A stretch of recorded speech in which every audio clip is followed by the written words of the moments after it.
اغلب الناس جات لهم رساله ان التعامل بيلا باي الدولي وقف ومش فاهمين يعني ايه. الدنيا اصلا لوحدها ملخبطه، يعني بقى لو حد جديد ومش فاهم حاجه الناس اللي فاهمه اصلا تايهه. ايوه دلوقتي انا ماليش دعوه بالكلام ده كله، انا واحد عايز اشتغل بالبي بال، انا شغال فريلانسر او اي حاجه لها علاقه ببي بال وعايز اشتغل. فعشان كل اللخبطه دي خليني افهمك الطرق اللي تقدر تشتغل بيها حاليا على بي بال. اول حاجه حساب كيو ان بي، الناس شغاله بيه عادي جدا حتى الان، بس المشكله ان حركتهم بطيئه شويه وده غير متطلباتهم عشان تفتح حساب كيو ان بي، على عكس المميز في بطاقات يلا ان هي بالبطاقه بس. كنت بتاخد البطاقه وتروح البريد تطلع بطاقه يلا باي وتشتغل بيها عادي، مفيش اسهل من كده. وطبعا اي بطاقه مكتوب عليها من تحت حاجه غير فيزا مش شغاله، يعني بطاقه ميزه واي حاجه ثانيه مش شغاله، فمحدش يسالني عليها. ومعنى ده ان بطاقات يلا ما وقفتش خالص، بقت زيها زي ميزه عادي. عشان تريح نفسك اغلب الحسابات البنكيه مش هتشتغل معاك زي القاهره والاهلي واسكندريه والحاجات دي. في بقى شويه بطاقات شغاله مع الناس حتى الان عادي، ما فيهاش اي مشكله، زي ايزي باي حتى الان لسه شغاله مع الناس عادي. بس المشكله واللي بيتقال كتير ان هي احتمال تقف قريب، او اللي بيتقال بمعنى اصح ان جميع بطاقات البريد هتقف التعامل مع بي بال، بس حتى الان ما حدش يعرف حاجه. المهم بقى بعد ما بطاقه يلا وقفت اغلب الناس هتتوجه الى بطاقه ايه؟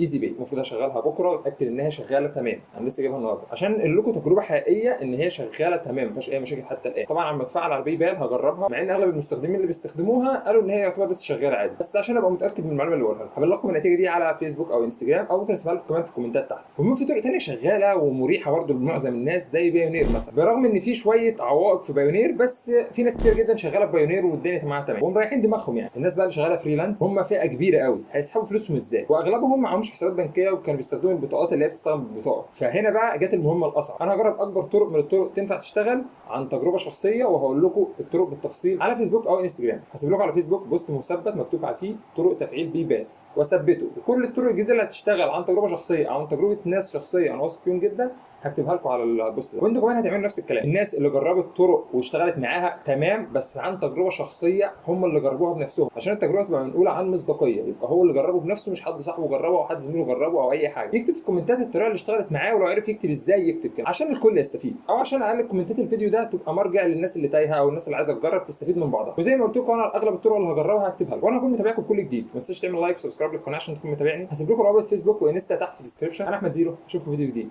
سلام.